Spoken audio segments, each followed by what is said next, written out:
मलाई उदेक कतिखेर लाग्यो भने ए घाइते योद्धाहरू सरकारले तिमीहरूको उपचार गरेन भने मेरो पार्टी कार्यालय आऊ भनेर भनिरहँदै गर्दा कठैबाट आफ्नै उपचार गर्न त सरकारको ढुकुटीमा गएर हात फैलाउनु पर्नेले पार्टी कार्यालयमा आए कसरी उपचार गराउलान् मैले सम्झेँ।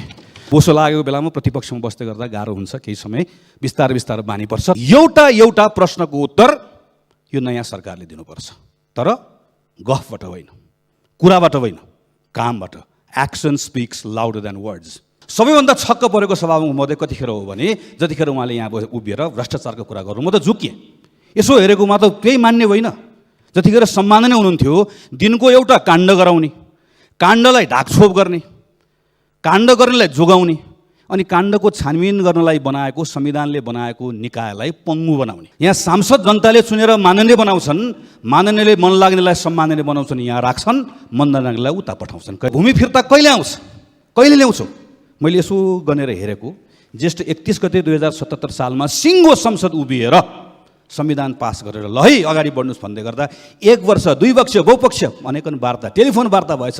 एकपटक छुइको भूमिको 165 जना सांसद छ, अब एमसिसी के गर्छौ भनिरहँदै गर्दा यसो सम्झेको, उहाँसँग त कति रहेछ, 208 रहेछ। 208 हुँदै गर्दा के गर्नुभएको थियो होला? प्रत्येक कुरालाई सरकारले सुन्नुपर्छ, गम्भीरतापूर्वक लिनुपर्छ र एउटा यहाँ उठेका विषयलाई सरकारले सङ्कल्प गर्नुपर्छ। प्रत्येक दिन यहाँ उठेको एउटा विषयको म हल गर्छु। 6 मिनेट। सम्माननीय सभामुख महोदय, श्रावण 26 गते निवर्तमान प्रधानमन्त्रीजीले प्रमुख प्रतिपक्षी दलको नेताको हैसियतमा पहिलोपटक संसदमा उभिएर बोल्नुभयो। प्रधानमन्त्री ओलीको कट्टर आलोचक रहेको मेरो एकजना मित्रले भन्नुभयो, यो भूमिका भने उहाँलाई ठ्याक्कै सुहाउँदो रहेछ। अनि मैले उहाँलाई भने यस्तै सुहाउने भएको हुनाले गर्दा अब 18 महिना उहाँलाई यही भूमिकामा राख्ने, त्यसपछि फेरि आउनुभयो भने पनि फेरि त्यही भूमिकामा राख्ने हामीले यो निर्णय गरेका छौँ भनेर मैले उहाँलाई सुनाएँ। म एउटा अनुरोध गर्न चाहन्छु, मान्यजी आइराख्नुपर्छ, बोलिराख्नुपर्छ, विचार राखिराख्नुपर्छ, बहस गरिराख्नुपर्छ, प्रश्न उठाइराख्नुपर्छ। यसले संसदलाई जीवन्त बनाउँछ। तर प्रश्न गरिरहँदा एउटा कुरा हेक्का राख्नुपर्छ, प्रश्न शून्यबाट आउँदैन, प्रश्नको पृष्ठभूमि हुन्छ। कसले गर्यो, कहिले गर्यो, किन गर्यो, यो हेरिन्छ। मानिसले बोलिरहँदै गर्दा मलाई विश्वास गरेर नागरिकले प्रधानमन्त्रीत्व दिएको भन्दै गर्दा मैले मनमा नै आफूलाई भनिरहेको थिएँ, कठैबाट राजनीतिक प्रणालीको बारेमा पनि थाहा रहेनछ। यो प्रधानमन्त्री प्रणाली होइन। यहाँ सांसद जनताले चुनेर माननीय बनाउँछन्, माननीयले मन लाग्नेलाई सम्माननीय बनाउँछन्, यहाँ राख्छन्, मन नलाग्नेलाई उता पठाउँछन्। कहिले यता कहिले उता, माननीयको सङ्ख्या जसको पुग्छ त्यो यता बस्ने हो। जब उहाँले बोल्दै गर्दा भन्नुभयो भूमि फिर्ता कहिले आउँछ, कहिले ल्याउँछौ? मैले यसो गनेर हेरेको, जेष्ठ 31 गते 2077 सालमा सिङ्गो संसद उभिएर संविधान पास गरेर ल है अगाडि बढ्नुहोस् भन्दै गर्दा 1 वर्ष 2 पक्ष बहुपक्ष अनेकन वार्ता, टेलिफोन वार्ता भएछ। एकपटक छुइको भूमिको बारेमा बोल्नु भएन। 165 जना सांसद छ, अब एमसिसी के गर्छौ भनिरहँदै गर्दा यसो सम्झेको, उहाँसँग त कति रहेछ, 208 रहेछ। 208 हुँदै गर्दा के गर्नुभएको थियो होला? सबैभन्दा छक्क परेको सभामुख महोदय कतिखेर हो भने जतिखेर उहाँले यहाँ उभिएर भ्रष्टाचारको कुरा गर्नु, म त झुक्किएँ। यसो हेरेकोमा त केही मान्ने होइन। जतिखेर सम्माननीय हुनुहुन्थ्यो, दिनको एउटा काण्ड गराउने, काण्डलाई ढाकछोप गर्ने, काण्ड गर्नेलाई जोगाउने, अनि काण्डको छानबिन गर्नलाई बनाएको संविधानले बनाएको निकायलाई पङ्गु बनाउने। विधेयकको कुरा गर्नुभयो। बनाउनु पर्ने कानुन बनाउँदै नबनाउने, नबनाउनु पर्ने कानुन एकपछि अर्को बनाउने, बनाएर संसदतिर आयो भने पनि बाटोमै छेकिदिने। अहिले बडो विधेयकको चिन्ता गर्नुभयो। मैले जतिखेर बोल्दै हुनुहुन्थ्यो उहाँले भन्नुभयो, मैले सम्झेँ पञ्चायतपछि पहिलोपटक सरकारमा बस्नेले शक्ति प्रदर्शन गर्यो सडकमा। अनि उहाँ यहाँ उभिएर भन्नुहुन्छ, राज्य सञ्चालन गर्दा अपनाउनु पर्ने सबै खालको संयमता र अनुशासनप्रति म सजग थिएँ र त्यही अनुरूपको व्यवहार गरेँ। प्रतिपक्षसँग संवाद पनि छैन, प्रतिपक्षसँग संवाद र सहमतिको सम्पूर्ण काम गरेको थिएँ भन्दै गर्दा संविधानले दिएको संवैधानिक परिषदबाट प्रतिपक्षलाई आउट गर्ने प्रधानमन्त्रीलाई मैले सम्झेँ। गठबन्धनको संस्कृति भित्रियो, कत्रो चिन्ता गर्नुभएको। त्यो उभिँदै गर्दा यसो मनमा लाग्यो कि लागेन होला? यो सिङ्गो संसदबाट एक मना सरकार थियो, करिब 2/3 सरकार थियो, एउटै पार्टीको बहुमत भएको सरकार थियो। यहाँ मात्र होइन, प्रदेशमा पनि थियो। जताततै गठबन्धन मेरै अहङ्कारको कारणले गर्दा आएको भन्ने सम्झनु भयो कि सम्झनु भएन होला?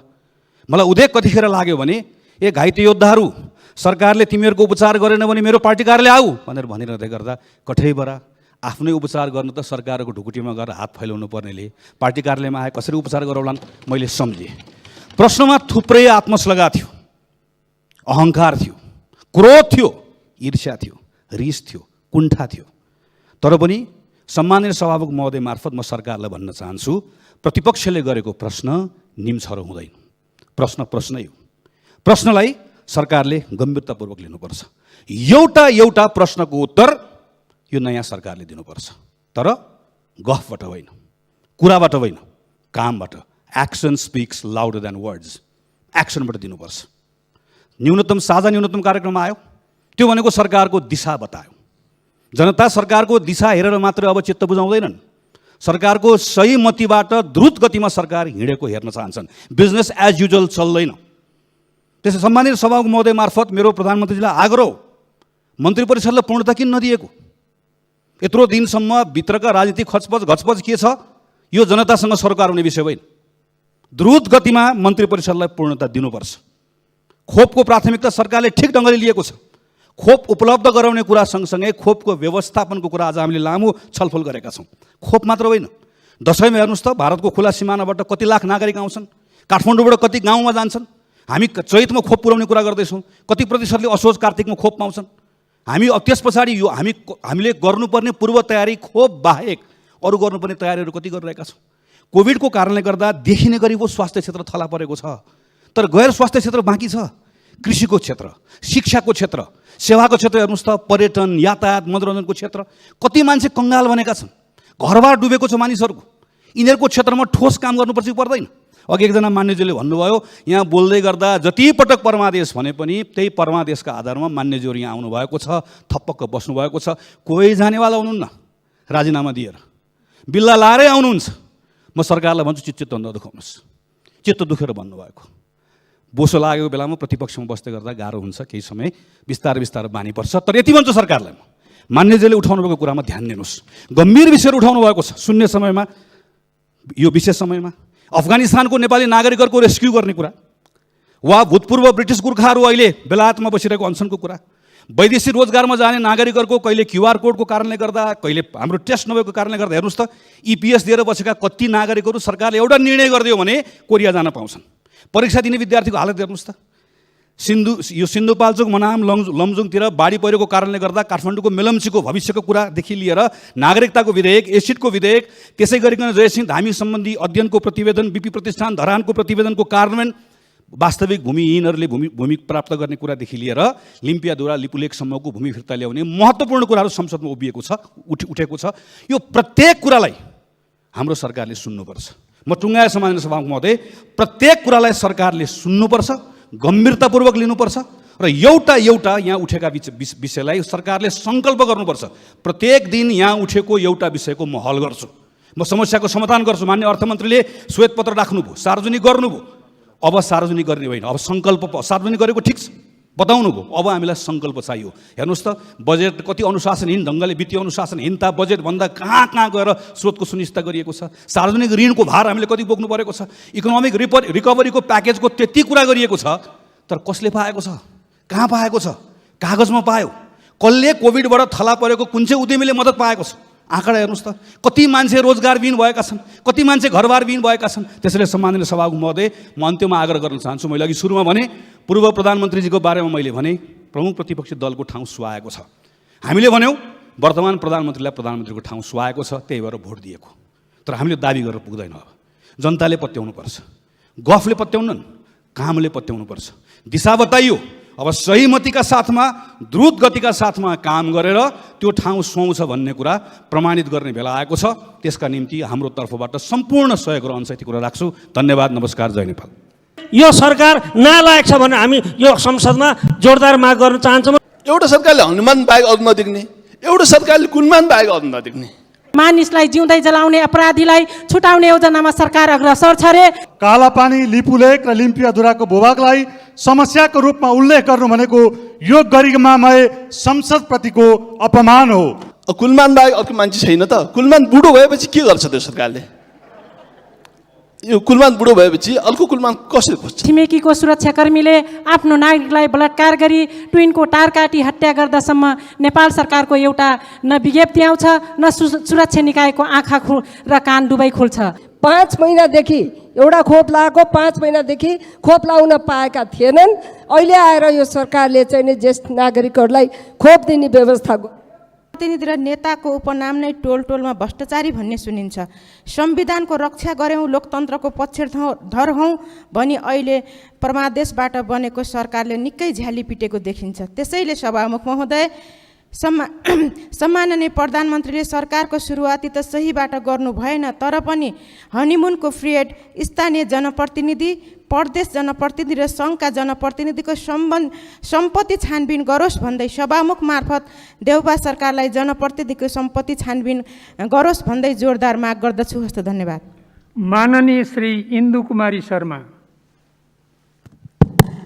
सम्मान्य सभामुख महोदय, जनकपुर जलेश्वर भिठामोड सडक ऐतिहासिक, धार्मिक, सांस्कृतिक, व्यापारिक एवं पर्यटकीय हिसाबले बहुत महत्त्वपूर्ण राजमार्ग हो। यस सडकमा दैनिक 50,000 मानिस ओहोरदोहोर गर्दछन्। यो सडक बिहारको राजधानी पटना र प्रदेश नम्बर 2 को राजधानी जनकपुर धामको प्रमुख प्रवेशद्वारको रूपमा रहेको छ। विगत दशकौँदेखि जीर्ण रहेको उक्त सडक निर्माणका लागि यस क्षेत्रका जनताले लामो आन्दोलन र सत्याग्रहसम्म बसी 100 करोडको लागतमा 19 किलोमिटर उक्त सडक 3 वर्षसम्म सम्पन्न हुने गरी नेपाल सरकारसँग सम्झौता गरेको थियो। तर आज 5 वर्षसम्म पनि उक्त सडक निर्माण कार्यमा सम्पन्न नहुनु, बन्दै गरेको सडक गुणस्तरहीन हुनु, व्यापक अनियमितता र भ्रष्टाचार हुनुले जनतामा ठुलो आक्रोश र निराश छाएको छ। यसैलाई मध्यनजर गरी विकास तथा प्रवृत्ति समितिले मेरो नेतृत्वमा 2076 ज्येष्ठ 24 गते 4 सदस्यीय समिति पठायो र यो समितिले स्थलगत अनुमान गरी निरीक्षण गरी त्यस सडकमा भएको व्यापक अनियमितता, सडक गुणस्तरहीन, भ्रष्टाचार भएको पाइएको र धेरै समस्याहरू भएको प्रतिवेदन समितिमा बुझायो। समितिले सम्बन्धित मन्त्रालयबाट निर्देशन दियो, तर आज 2 वर्षमा पनि सम्बन्धित निकायले भ्रष्टाचार, अनियमितता। माननीय श्री उमा रेग्मी।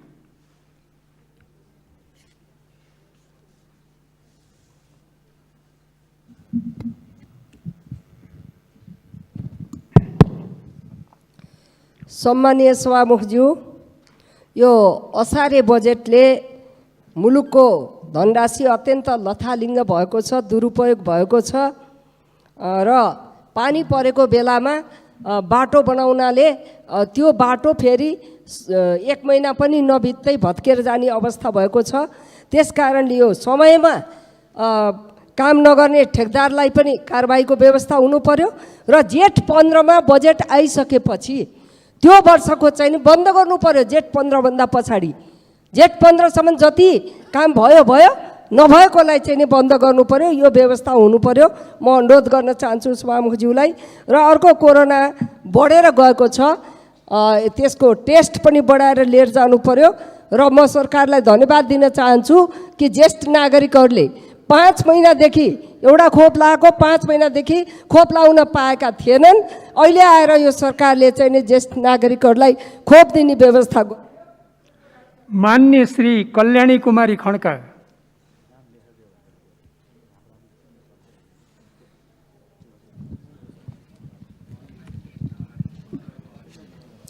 सम्मान्य सभामुखज्यू, चिनी मिलहरूले किसानहरूको बक्यौता भुक्तानी नदिएर किसानहरूको दैनिक कष्टकर बनाइरहेको बेलामा रौतहटको श्रीराम सुगर मिलले 303 जना मजदुरहरूलाई कानुन बमोजिमको तलब सुविधा नदिएको विषयलाई लिएर श्रम तथा रोजगार कार्यालय वीरगञ्जले कानुन बमोजिमको तलब सुविधा उपलब्ध गराउन निर्देशन दिए पनि कार्यान्वयनमा व्यवस्था गर्दै उल्टै मजदुरहरूको विपक्षमा सञ्चालकले अपिल गरेको अवस्था छ। मजदुरहरूको तलब भत्ता सञ्चय कोष लगायत बाँकी रकम यथाशीघ्र दिलाउन सम्मान्य सभामुख मार्फत सरकारसँग जोरदार माग गर्दछु। स्मरण रहोस्, मिलमा कार्यरत मजदुर किसान सरकारवालालाई कुनै जानकारी नदिई मिल बन्द गरी किसानको बगौता नदिएर, मजदुरहरूको बगौता नदिएर दैनिक जीवन कष्टकर बनाई अहिले त बत्ती समेत काट्ने अमानवीय कार्य गर्ने सञ्चालक उद्योगीलाई कानुन बमोजिम कारबाही गर्न जोरदार माग गर्दछु। धन्यवाद। माननीय श्री कलिला खातुन। सम्माननीय सभामुख महोदय, तनहुँ जिल्ला शुक्ला गण्डकीका तनहुँका 9 महिने एक बालक उस्मान अलीलाई चाहिँ दुर्बल रोग लागेको छ। त्यो एसएमएस रोग हो। अहिलेसम्म 2 जना मात्रै नेपालमा यो रोग देखिएको छ। एउटा सिमानी श्रेष्ठ, उहाँ चाहिँ अहिले दुबईमा इलाज गरिराख्नु भएको छ र अहिले यो बच्चालाई पनि यस्तो रोग लागेको छ र यसको लागत चाहिँ 26 करोड रहेछ र म यहाँसँग यो बच्चाको रक्षाको लागि सम्माननीय सभामुख मार्फत नेपाल सरकारलाई अनुरोध गर्न चाहन्छु। हस्त, धन्यवाद। माननीय श्री कुमारी मेचे।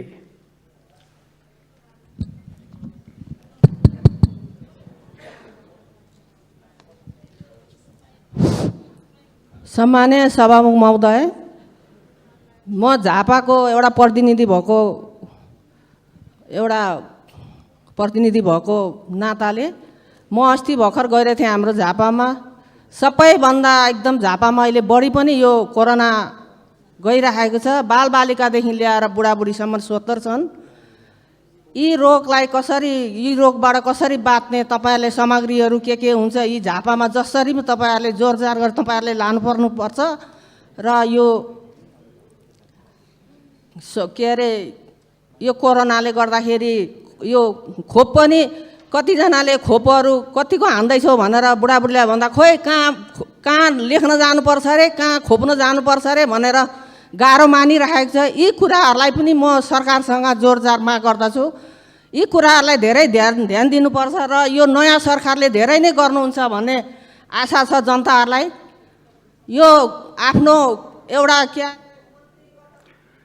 माननीय श्री कृष्णबहादुर राई।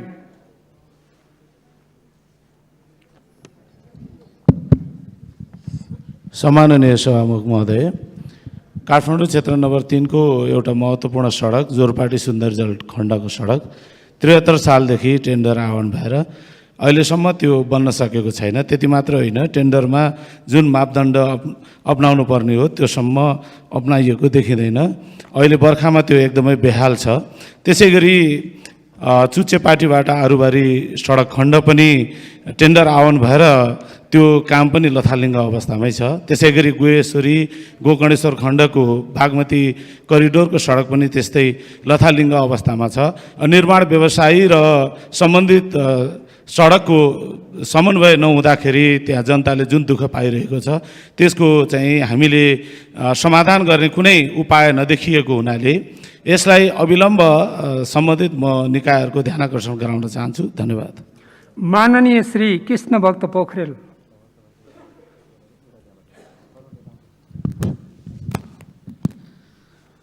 सम्मानीय सभामुखज्यू, नेपालको संविधान लेखिरहँदा आमा वा बाबु नेपाली नागरिक रहेछन् भने निजका सन्तानले नागरिकता प्राप्त गर्न सक्छन् भनी नेपाली महिलाले वर्षौंदेखि लड्दै आएको वंशको अधिकारलाई स्थापित हामीले गर्यौं।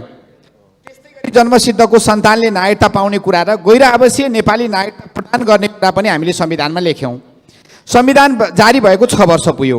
नेकपा एमालेको सरकारले समयमै नै नागरिकता संशोधन विधेयक संसदमा ल्याएको पनि थियो, तर समितिमा विभिन्न कारणले ढिलाइ भए पनि समितिले मेहनतपूर्वक छलफल गरी संसदमा पेश गरेको छ। जनताको अधिकार कार्यान्वयन गर्न अध्यादेश ल्याउँदा पनि विरोध गर्ने अनि समितिमा पेश गरेको प्रतिवेदनलाई ओन गरी विधेयक प्रस्तुत गर्न सरकारलाई केले थाहा चाहियो।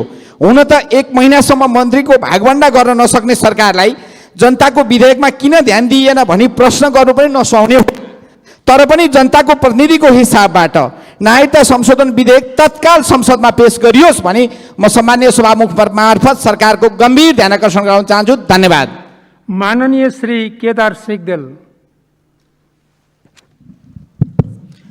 सम्माननीय सभामुख महोदय, निवर्तमान ओली सरकारले भूमिहीन सुकुम्बासी जनतालाई जग्गाको मालिक बनाउन भूमि सम्बन्धी समस्या समाधान आयोग गठन गरेर 9,32,801 अव्यवस्थित बसोबासी, 2,47,960 भूमिहीन तथा सुकुम्बासी गरी 11,80,801 परिवारको लागत सङ्कलन गरेर 43,855 परिवारलाई त लाल पूर्जा दिने तयारी भइसकेको अवस्थामा वर्तमान परमादेश सरकारले आयोग नै खारेज गरेर सामन्त जमिनदार र भूमाफियालाई खुसी पार्ने आफ्नो सक्कली चरित्र उजागर गरेको छ।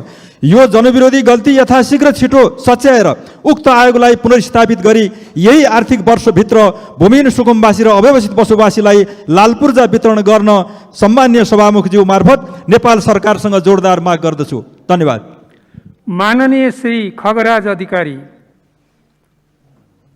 सम्माननीय सभामुख महोदय, आज निकै पहिला केपी ओली सरकारले ल्याइदिएको खोपको हामीले नै दिएका जम्मै गर्ने सरकारका मान्यहरूलाई म भन्न चाहन्छु, नेपालीहरूको मन दुखेको छ। सबैले आफ्नो आफ्नो देशको व्यवस्था गरेका छन्। अफगानिस्तानमा नेपालीहरू आर्तनाद गरिरहेका छन्, ती नेपालीहरूलाई ल्याउने काम यो सरकारले गर्छ कि गर्दैन, निकम्मा सरकारले गर्न सक्छ कि सक्दैन, नेपालीको जीव ज्यान जोगाउन सक्छ कि सक्दैन, तुरन्त नेपालीहरूलाई अफगानिस्तानबाट रेस्क्यु गरेर ल्याउने काम प्रारम्भ गरोस्। होइन भने यो सरकार नालायक छ भने हामी यो संसदमा जोरदार माग गर्न चाहन्छौँ र सरकारलाई काम गर्न दिँदैनौँ। नेपाली नफर्काइन्जेलसम्म सरकारले संसदमा काम गर्न सक्ने छैन। उनीहरूलाई अविलम्ब नेपालमा सुरक्षित अवतरण गरोस्, यही जोरदार माग राख्न चाहन्छु। धन्यवाद। माननीय श्री खेमप्रसाद लोहनी। सम्माननीय सभामुखज्यू, यो परमादेशबाट बनेको सरकारले बुढी गण्डकी जलविद्युत आयोजनाको डुबान प्रभावितहरूको घर गोठ पूर्वाधार संरचनाहरूको तुरुन्त क्षतिपूर्तिको व्यवस्था गरोस्। भूमिहीन सुकुम्बासीलाई आवास दिनको लागि तयार भइरहेको सबै गृह कार्य तयार भइरहेको भूमि सम्बन्धी समस्या समाधान आयोग खारेज गरी यो सरकारले गरिब मारा काम गरेको छ। सरकारले तुरुन्त आफ्नो कमजोरीलाई त्यसको कमजोरी हटाई त्यो आयोगको खारेज गरेको आयोगको पुनर्बहाली गरोस्। मध्य पहाडी लोकमार्गको धादिङ जिल्लाको खण्डको कामहरू रोकिएको छ, तुरुन्त यो कामको सुचारू रूपमा अगाडि बढाओस्। म सरकारको ध्यान आकर्षण गर्छु। धन्यवाद। माननीय श्री गजेन्द्र बहादुर महत। सम्माननीय सभामुख महोदय, म सांसद भइसकेपछि मैले देखेको दुईटा सरकारले, पुरानो सरकारले हनुमान मात्र देख्यो, अब यो नयाँ सरकारले कुलमान मात्र देख्यो। सभामुख महोदय, यस्तो भइरहेछ। एउटा सरकारले हनुमान बाहेक अरू नदेख्ने, एउटा सरकारले कुलमान बाहेक अरू नदेख्ने। अब मैले यसको मतलब कुलमानले हनुमानसँग दाँजा होइन, हनुमानले त अब हाम्रो कर्णाली स्वास्थ्य विज्ञान प्रतिष्ठान दुजा पारिहाल्यो। सभामुख महोदय, है त्यहाँ 5 महिनाको तलब एकैचोटि हाजिर नभएका मान्छेलाई कर्मचारीले खुवाइराखेका छन् आफ्नो पद बहाली गर्नलाई। यसको मतलब कुलमानले उता दाँज्न खोज्या, कुलमानले मतलब स्वास्थ्य के अरे हाम्रो विद्युत प्राधिकरणलाई फाइदामै लिएका छन्। तर कुलमान बाहेक अर्को मान्छे छैन त। कुलमान बुढो भएपछि के गर्छ त्यो सरकारले? यो कुलमान बुढो भएपछि अर्को कुलमान कसरी खोज्छ त? विद्युत प्राधिकरण मात्रै छ र कुलमान मात्रै छ, नेपाली एयरलाइन छैन, अरू संस्थानहरू डुब्या छैनन्, खालि किन कुलमानमा? माननीय श्री गणेश कुमार पहाडी।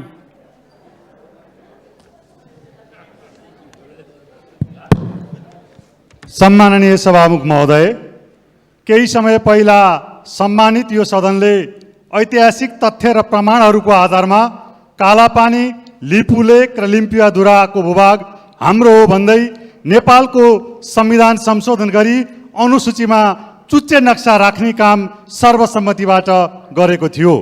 तर संयुक्त सरकारको साझा न्यूनतम कार्यक्रममा कालापानी, लिपुलेक र लिम्पियाधुराको भूभागलाई समस्याको रूपमा उल्लेख गरेको छ।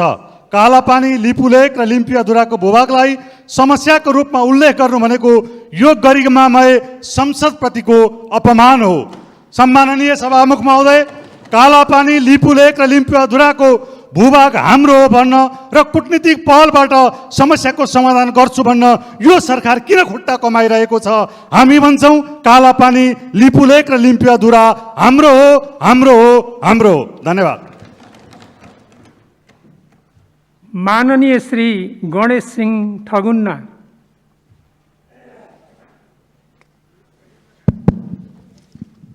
सम्मान्य सभामुख महोदय, दार्चुला जिल्लाको माल तुइन घटनामा गठित छानबिन समितिको प्रतिवेदन छिटो सार्वजनिक गरियोस्। प्रतिवेदन सार्वजनिक गर्न भइरहेको ढिलाइले सरकार यो घटनाप्रति संवेदनशील नभएको आभास भइरहेको छ। मृतक जयसिंह धामीको परिवारलाई उचित राहत उपलब्ध गराउन म सम्मान्य सभामुख महोदय मार्फत सरकारको ध्यान आकर्षण गर्न चाहन्छु।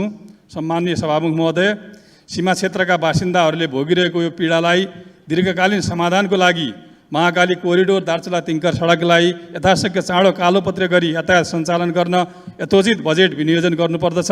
यस वर्षको बजेटमा छुट्याएको 1 अर्ब 3 करोड बजेट नपुग्ने भएकोले थप बजेट विनियोजन गरियोस्। यो सडक कालोपत्री गर्न बहुवर्षीय ठेक्का स्वीकृतिको फाइल भौतिक योजना मन्त्रालय मार्फत राष्ट्रिय योजना आयोगमा पुगेको छ। अविलम्ब ठेक्का प्रक्रिया सुरु गरियोस्। साथै यो सडकको लागि राष्ट्रिय गौरवको योजनामा समावेशको लागि पुनः माग गर्न चाहन्छु। धन्यवाद। माननीय श्री गोपाल बहादुर बम।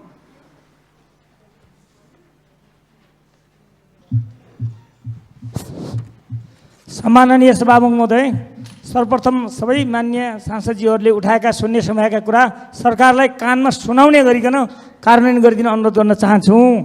र दोस्रो कुरा, मुगु जिल्लामा कारागार भवन बनेको छ। मुगु जिल्लामा कारागार छ भन्ने कुरा नेपाल सरकारको तथ्याङ्कमा छ।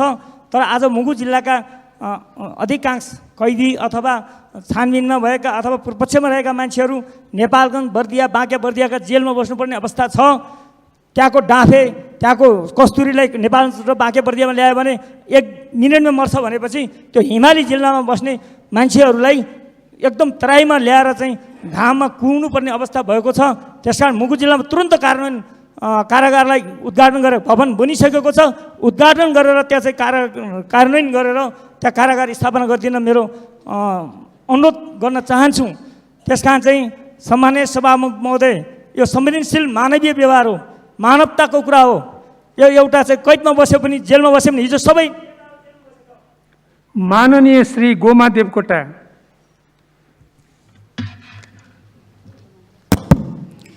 सम्माननीय सभामुख महोदय, सर्वोच्च अदालतले परमादेश निर्माण भएको परमादेशबाट निर्माण भएको सरकारले प्रतिनिधि सभाको विश्वासको मत लिएपछि हाम्रो पार्टीका एमालेका अध्यक्ष केपी शर्मा ओली नेतृत्वको सरकारले सुरु गरेका जनपक्षीय कामहरूलाई उल्टाउने काम गरेको छ। सभामुख महोदय, जस्तै सुकुम्बासी आयोग आज विघटन गर्ने कामहरू गरेको छ, खारेज गर्ने काम गरेको छ। जनताको अधिकारलाई बुट लात्ती छातीमा हाल्ने कामहरू गरेको छ सभामुख महोदय।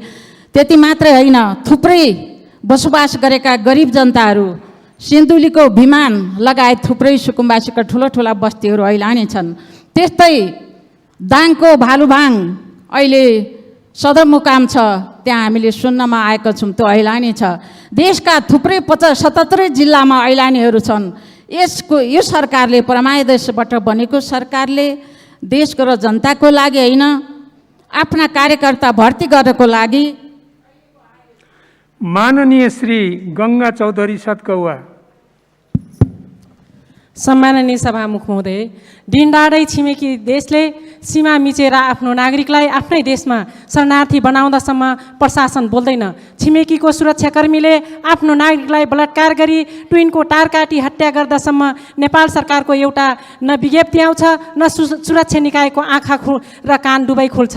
अब भन्नुहोस्, राष्ट्रियता कहाँ खोज्ने सभामुख महोदय? जातीय विभेदकै कारण हातपाउ बाँधी जनप्रतिनिधिकै संलग्नतामा दिनडाँडै 6 जनाको हत्याराहरूको संरक्षक व्यक्ति राष्ट्रको उच्च ओहदामा विराजमान रहन्छ भने भन्नुहोस्, अन्यायमा परेका जनताहरू कहिले न्याय पाउलान् र यो सरकारसँग कस्तो आशा गर्लान् सभामुख महोदय?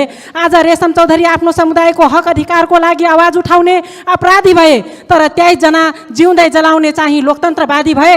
जति अपराध भए पनि उसँग धन सम्पत्ति पावर छ भने निर्दोष हुने सभामुख महोदय आज सुन्नमा आइरहेको छ। मानिसलाई जिउँदै जलाउने अपराधीलाई छुटाउने योजनामा सरकार अग्रसर छ रे। साँच्चीकै यो देशमा गरिब र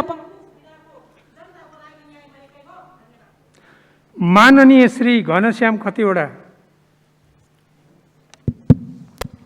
सम्माननीय सभामुख महोदय, 2078 साल श्रावण 11 गते मोरङ जिल्लाको उर्लाबारी नगरपालिका वडा नम्बर 8 राजघाटमा दिउँसो 12:15 बजेको समयमा 4वटा मोटरसाइकलमा धारिलो हतियार बोकेका 10 जनाको जत्थाले गाउँमा पसी धारिलो हतियार प्रहार गर्दा उक्त स्थानका 19 वर्षीय अभिषेक धामी थारूको ज्यान गएको छ सभामुख महोदय। अनि उक्त घटनामा त्यही स्थानका सुजन चौधरीको जिउका विभिन्न भागहरूमा काटिएर अङ्गभङ्ग हुने अवस्थामा उपचार भइरहेको छ सभामुख महोदय। यो घटनामा सरकारले देखेको भन्दा नदेखेको जस्तो गरेको स्थानीयको यसमा बुझाइ छ सभामुख महोदय। तसर्थ यो घटनामा कसले घटना घटायो भन्ने कुरो थाहा छ प्रशासनलाई। कानुनले दिएको पुरै अधिकार, हदैसम्मको अधिकार प्रयोग गरेर कारबाही हुनु पर्यो र पीडित र मृतकका परिवारलाई क्षतिपूर्तिको व्यवस्था सरकारले गर्नु पर्यो। माननीय श्री चाँद तारा कुमारी।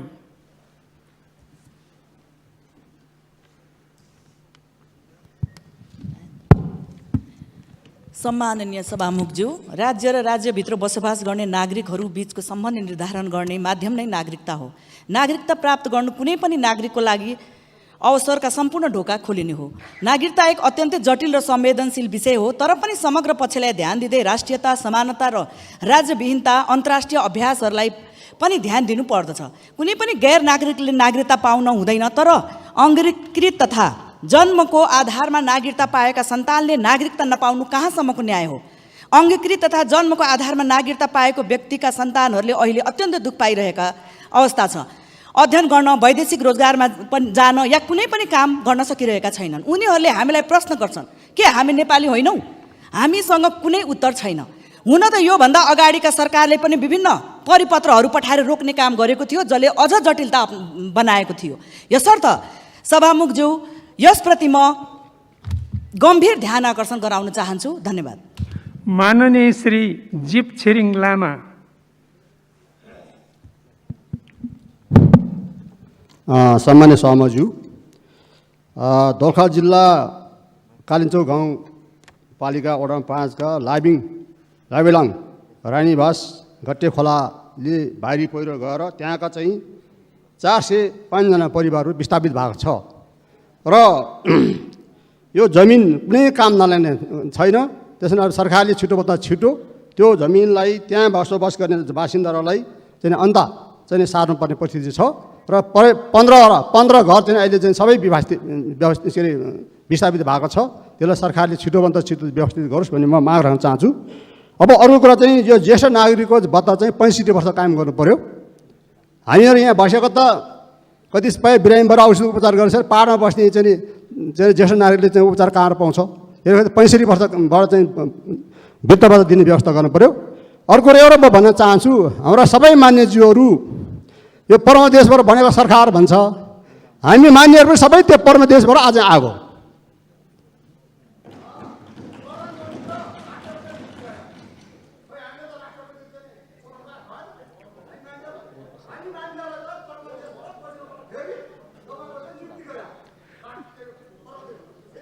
माननीय श्री जीवनराम श्रेष्ठ।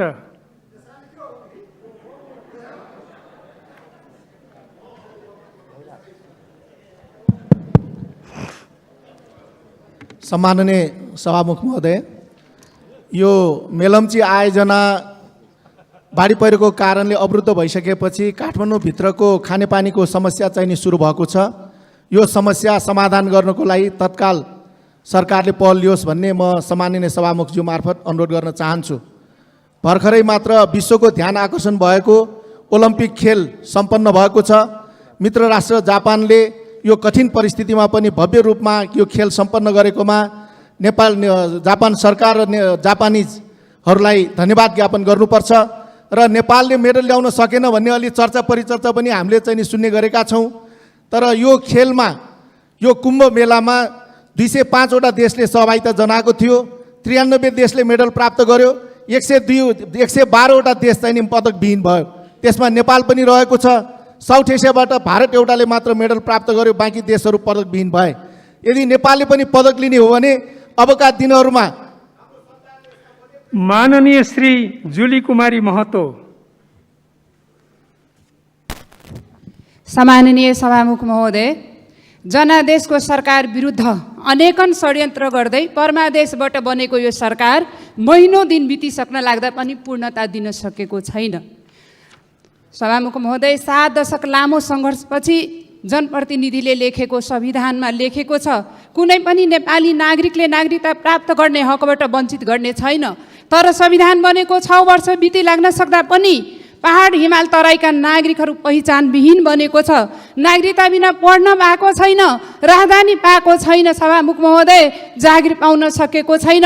अनेकौँ समस्याहरू भोग्न बाध्य भइरहेको छ। सभामुख महोदय, सरकारले सोच्नु पर्दैन? विगतका सरकारले अध्यादेशबाट भए पनि नागरिकलाई नागरिकता दिउँ भनेको थियो, तर त्यो पनि हेर्न सकिएन, खारिज गरिदियो। तर अहिले कसले रोक्यो, कसले रोकिएको छ सभामुख महोदय? किन सदनमा पेश गरिँदैन जबकि सदन त्यत्तिकै बिजनेसविहीन भइराखेको अवस्था? माननीय श्री झपट बहादुर रावल।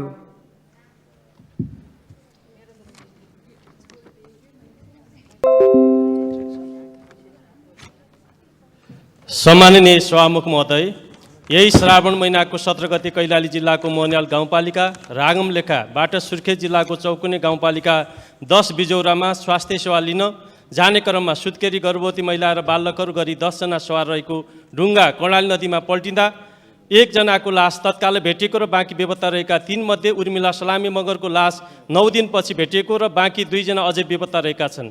बेपत्ता हुनेहरूमा एक 17 दिने बालक रहेको र अर्की 20 वर्षीय 3 महिने गर्भवती महिला रहेकी छिन्। कैलाली जिल्लाको उक्त स्थानका स्थानीय बासिन्दाहरू सामान्य किनमेलदेखि स्वास्थ्य उपचारका साथै विद्यालय जानु समेत आफ्नै वाडा कार्यालयमा पुग्न 2 दिनसम्म पैदल हिँड्नुपर्ने र नजिकको पाएक पर्ने स्वास्थ्य चौकी पुग्न 2 घण्टा पैदल हिँड्नुपर्ने र अपाएक स्थानमा झुलुङ्गे पुल निर्माण भएको हुँदा सुर्खेत जिल्लाको चौकुने गाउँपालिका जानुपर्ने बाध्यता रहिआएको र त्यहाँ जाने एउटै विकल्प भनेको ढुङ्गा चढ्नु मात्र रहेको छ। सभामुख महोदय, ढुङ्गा पल्टी मृत्यु र बेपत्ता परिवारलाई तत्काल राहतको व्यवस्था गर्नुका साथै मोहनियाल गाउँपालिका एक विकट पालिका रहेको र उक्त स्थानमा पूर्वाधार विकासमा जोड दिनु। मान्य सदस्यहरू, शून्य समयमा बोल्ने क्रम यहीँ समाप्त हुन्छ। मान्य सदस्यहरू, मान्य स्वास्थ्य तथा जनसङ्ख्या राज्यमन्त्री श्री उमेश श्रेष्ठले सार्वजनिक महत्त्वको विषयमा बोल्नका लागि समय माग गर्नुभएको छ। म उहाँलाई समय दिन्छु।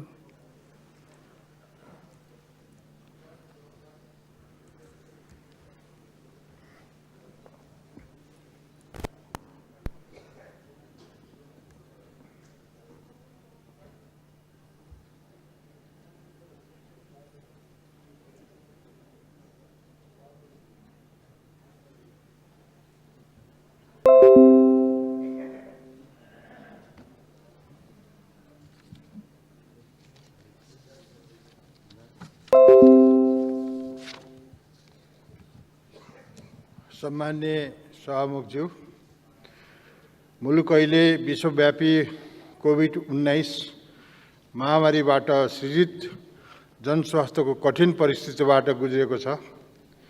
सम्मान्य प्रधानमन्त्री शेरबहादुर देउवाज्यूको प्रतिबद्धता व्यक्त गरे अनुसार नागरिक जीवन रक्षा, महामारी नियन्त्रण, रोकथाम तथा उपचार र खोप निःशुल्क व्यवस्थापनलाई सर्वोच्च प्राथमिकता सरकारले दिएको छ।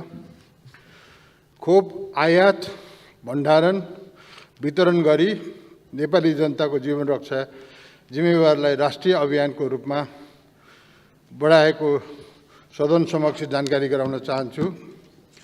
नेपाली जनतालाई कुल 5 करोड 50 लाख खोपको आवश्यकता पर्छ। पूर्ववर्ती सरकारको पालामा 97 लाख खोप प्राप्त गरी 18 महिना अर्थात् असार महिनाको अन्तसम्म 42 लाख खोप मात्र जनतालाई उपलब्ध गराइएको थियो। नयाँ सरकार आएपछि हिजोसम्म 75 लाख खोप लगाइएको छ। वर्तमान सरकारले खोपलाई एउटा अभियानको रूपमा प्रत्येक दिन 1,50,000 देखि 2 लाख खोप लगाउने थालनी गरिएको छ। अब यही असोज मसान्तसम्म भुटानबाट प्राप्त समेत 1 करोड 8 लाख प्राप्त हुने सुनिश्चित भएको छ। सुनिश्चित भएअनुसार नेपाली जनतालाई कमसेकम 33% जनतालाई खोप लगाउने कार्यक्रमहरू राखिएको छ। स्वास्थ्य राज्यको दायित्व भएको हुँदाखेरि स्वास्थ्यमा आमूल परिवर्तन गर्नुपर्ने अवस्था स्थिति छ। यसको सुधार र विस्तारलाई अल्पकालीन र दीर्घकालीन एउटा योजना बनाएर सदन समक्ष प्रस्तुत गर्ने जानकारी गराउन चाहन्छु। इतिहास बोकेको ठुला हस्पिटल्सहरू यसको स्तर वृद्धि गरेर सुपर स्पेशलिस्ट सेवा वृद्धि गर्न अपरिहार्य सरकारले ठानेको छ। गरिब जनतालाई स्वास्थ्यको सेवालाई पहुँचमा स्वास्थ्य दरबन्दी असाध्य न्यून छ। त्यो दरबन्दीलाई पनि बृहत वृद्धि नगरी नहुने अवस्था भएको हुँदाखेरि स्थानीय